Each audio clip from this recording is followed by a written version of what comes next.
Las reglas para la deducción que expongo en este artículo que despertó sus burlas resultan de un valor inapreciable en una segunda naturaleza. Usted pareció sorprenderse cuando le dije en nuestra primera entrevista que había venido usted de Afganistán. Alguien se lo habría dicho, sin duda alguna. De ninguna manera.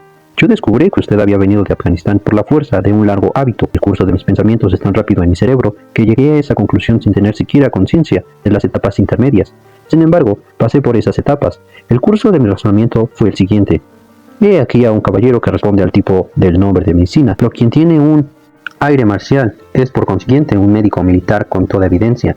Acaba de llegar de países tropicales porque su cara es de un fuerte color oscuro, color que no es el natural de su cutis, porque sus muñecas son blancas. Ha pasado por sufrimientos y enfermedad, como lo pregona su cara amacilenta. Ha sufrido una herida en el brazo izquierdo, lo mantiene rígido y de una manera forzada. ¿En qué país tropical ha podido un médico del ejército inglés pasar por duros sufrimientos y resultar herido en un brazo? Evidentemente en el Afganistán. Toda esa trabazón de pensamiento no me llevó a un segundo, y entonces hice la observación de que usted había venido del Afganistán, lo cual lo dejó asombrado. Tal como usted lo explica, resulta bastante sencillo, dije sonriendo. Me hace usted pensar en Edgar Allan Poe y en Dupin. Nunca me imaginé que esa clase de personas existiese sino en las novelas. Sherlock Holmes se puso de pie y encendió su pipa, haciéndome la siguiente observación. No me cabe duda de que usted cree hacerme una lijonza comparándome con Dupin, pero en mi opinión, Dupin era hombre que valía muy poco. Aquel truco suyo de romper el curso de los pensamientos de sus amigos con una observación que venía como anillo al dedo, después de un cuarto de hora de silencio, resulta en verdad muy petulante y superficial. Sin duda que poseía algo de genio analítico, pero no era, en modo alguno, un fenómeno, según parece imaginárselo Poe. ¿Leyó usted las obras de Gaboriau?, le pregunté. ¿Está Lecoq a la altura de la idea que usted tiene formada del detective? Sherlock Holmes oliscó burlonamente y dijo con acento irritado, Lecoq era un chapucero indecoroso que solo tenía una cualidad recomendable, su energía. El tal libro me ocasionó una verdadera enfermedad. Se trataba del problema de cómo identificar un preso desconocido. Yo habría sido capaz de conseguirlo en 24 horas. A Lecoq le llevó cosa de 6 meses. Podría servir de texto para enseñar a los detectives qué es lo que no deben de hacer. Me indignó bastante al ver con qué desdén trataba a dos personajes que yo había admirado. Me fui hasta la ventana y permanecí contemplando el ajetreo de la calle y pensé, para mis adentros, quizá este hombre sea muy inteligente, pero es desde luego muy engreído. Los de nuestros días no son crímenes ni criminales, dijo con tono quejumbroso. ¿De qué sirve en nuestra profesión el tener talento? Yo sé bien que lo poseo dentro de mí como para hacerme famoso. Ni existe ni ha existido jamás un hombre que haya aportado al descubrimiento del crimen una suma de estudio y de talento natural como los míos. ¿Con qué resultado? No hay un crimen que poner en claro, o, en el mejor de los casos, solo se da algún delito chapucero, debido a móviles tan transparentes que hasta un funcionario de Scotland Yard es capaz de descubrirlo. Yo seguía molesto por aquella manera presuntuosa de expresarse.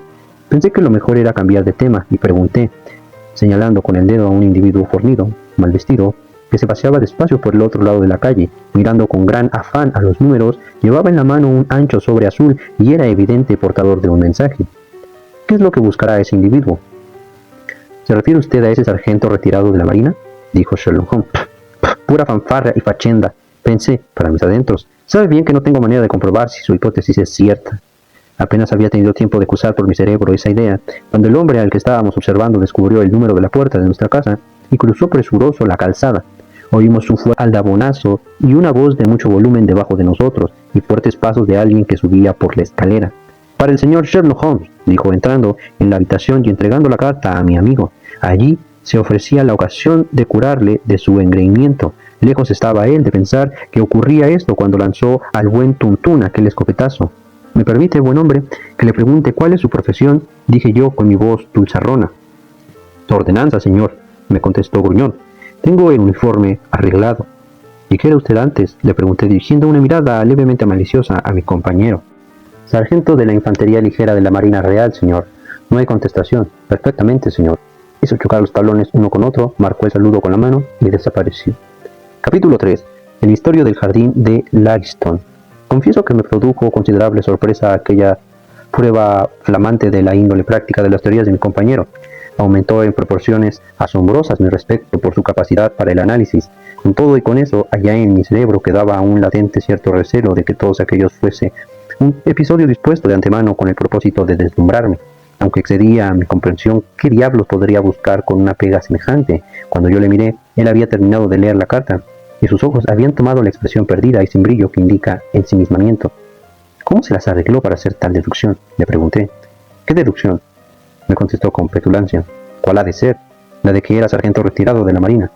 No estoy para bagatelas, me contestó bruscamente, pero luego se dulcificó con una sonrisa para decir: perdone mi descortesía, es que me cortó usted el hilo de mi pensamiento, quizá sea lo mismo. De modo que usted no fue capaz de ver que ese hombre era sargento de la Marina. En modo alguno, pero resulta más fácil darse cuenta de ello que explicar cómo lo supe. Si le dijese que demostrase que 2 y 2 son 4, quizá usted se vería en apuros, a pesar de tener la absoluta certeza de que en efecto lo son. Desde este lado de la calle pude distinguir cuando él estaba en el frente, que nuestro hombre llevaba tatuado en el dorso de la mano una gran ancora. Eso olía a mar, pero su porte era militar y tenía las patillas del reglamento. Ahí teníamos al hombre de la Marina de Guerra. Había en nuestro hombre ínfulas y aires de mando. Vio haberse fijado usted en lo engreído de su cabeza y en el vaivén que imprimía a su bastón. «Asombroso», exclamé yo. «Es de lo más corriente», dijo Holmes, aunque pensé que, a juzgar por la expresión de su cara, mi evidente sorpresa y admiración le complacían. Afirmé hace un instante que no había criminales. Por lo visto, me equivoqué. Entérese de esto. Me tiró desde donde él estaba la carta que la ordenanza había traído. «Pero esto es espantoso», exclamé en cuanto le puse la vista encima. «Parece que sale un poco de lo corriente», comentó él con calma. «¿Tiene usted inconveniente en leerme en voz alta? He aquí la carta que le leí. Mi querido Sherlock Holmes, esta noche, a las 3, ha ocurrido un asunto malo en los jardines de Lauriston, situados a un lado de la carretera de Brixton. El hombre nuestro que hacía la rodada vio allí una luz a eso de las 2 de la madrugada, y como se trata de una casa deshabitada, receló que algo ocurría de extraordinario. Halló la puerta abierta y en la habitación de la parte delantera, que está sin amueblar, encontró el cadáver de un caballero bien vestido, al que halló en 100 tarjetas con el nombre de Enoch J. Drever, Cleveland, Ohio, Estados Unidos. No ha existido robo y no hay nada que indique de qué manera encontró aquel hombre la muerte. En la habitación hay manchas de sangre, pero el cuerpo no tiene herida alguna. No sabemos cómo explicar el hecho de que aquel hombre se encontrase allí. El asunto, todo resulta, un rompecabezas. Si le es posible llegarse hasta la casa en cualquier momento antes de las 12, me encontrará en ella. He dejado todas las cosas en statu quo hasta recibir noticias suyas. Si le es imposible venir, yo le proporcionaré detalles más completos y apreciaré con una gran gentileza de su parte el que me favorezca con su opinión. Suyo atentamente, Tobias Gregson. Gregson es el hombre más agudo de Scotland Yard, puso por comentario mi amigo. Él y Lestrade son los mejorcitos de un grupo de torpes. Actúan con rapidez y energía, pero sin salirse de la rutina. Son odiosamente rutinarios. Además, se cuchichean el uno al otro. Son tan celosos como una pareja de verdades profesionales. Resultará divertido este caso si los dos husmean la pista.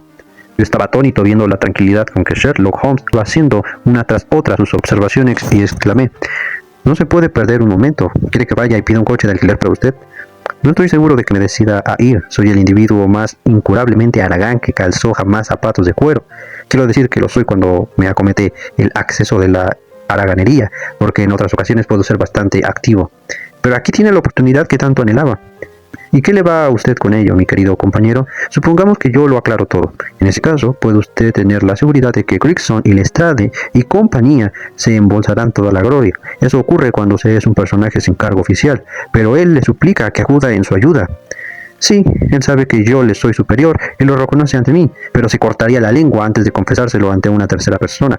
Sin embargo, bien podemos ir a echar un vistazo. Trabajaré el asunto por mi parte. Podré por lo menos reírme de ellos, ya que, pues, no sacaré otra cosa. Vamos, se puso toda prisa el gabán y se ajetreó de manera que se veía que el acceso de apatía había sido desplazado por un acceso de energía. «Coja su sombrero», me dijo. «Sí, a menos que tenga cosa mejor que hacer». Un minuto después, nos hallábamos los dos dentro de un coche de alquiler de un caballo que nos llevaba a velocidad furibunda por la carretera de Brixton.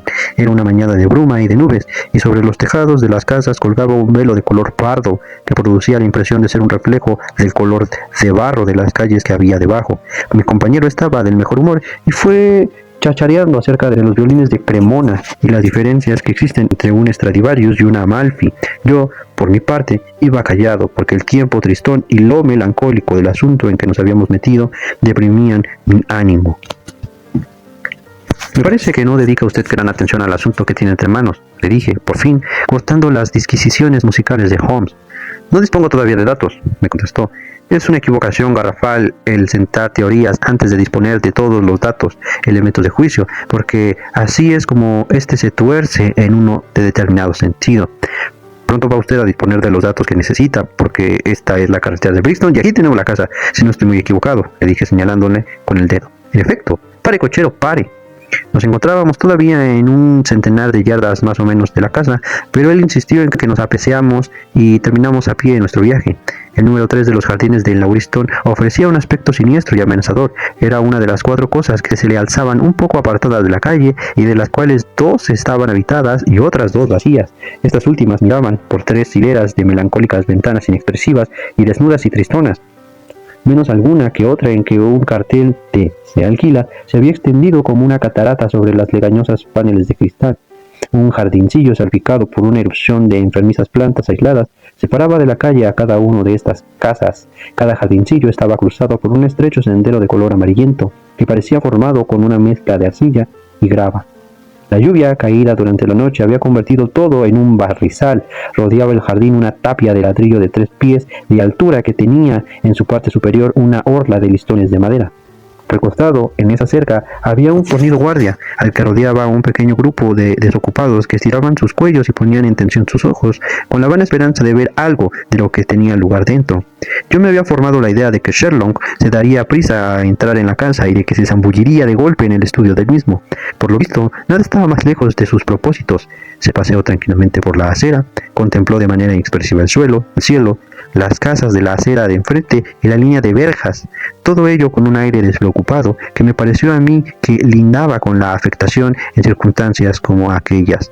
Una vez que hubo terminado ese escrutinio, se encaminó lentamente por el sendero, o mejor dicho, por la orla de césped que lo flanqueaba, manteniendo la vista clavada en el suelo. Detúvose 2 veces. En una ocasión le vi sonreír y oí que lanzaba una exclamación satisfecha. En el suelo húmedo arcilloso veíanse muchas huellas de pies, pero como los policías habían ido y venido por el sendero, yo no acertaba a comprender cómo mi compañero podría abrigar esperanzas de descubrir allí algo de interés. Sin embargo, después de las demostraciones extraordinarias que yo había tenido de la rapidez de su facultad de percepción, no dudaba de que él era capaz de descubrir muchas cosas que para mí estaban ocultas.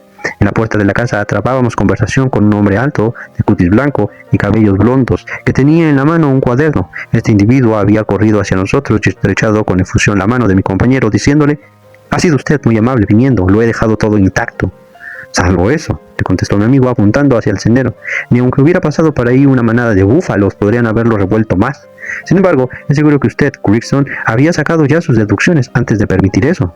«Son tantas las cosas que he tenido que hacer en el interior de la casa», contestó el detective de manera evasiva. «Mi colega, el señor Lestrade, se encuentra aquí, y yo confié en que él le cuidaría este detalle». Holmes me miró y arqueó burlonamente las cejas diciendo: «Estando sobre el terreno 2 hombres como ustedes y Lestrade, no será gran cosa con lo que le quede por descubrir a una tercera persona». Gregson se frotó las manos satisfecho y contestó: «Creo que hemos hecho todo lo que se puede hacer. Sin embargo, es este un caso raro, y yo sabía que a usted le gustan estas cosas». «¿Vino acaso usted hasta aquí en un coche de alquiler?», preguntó Holmes. «No, señor». «Ni tampoco Lestrade». «No, señor».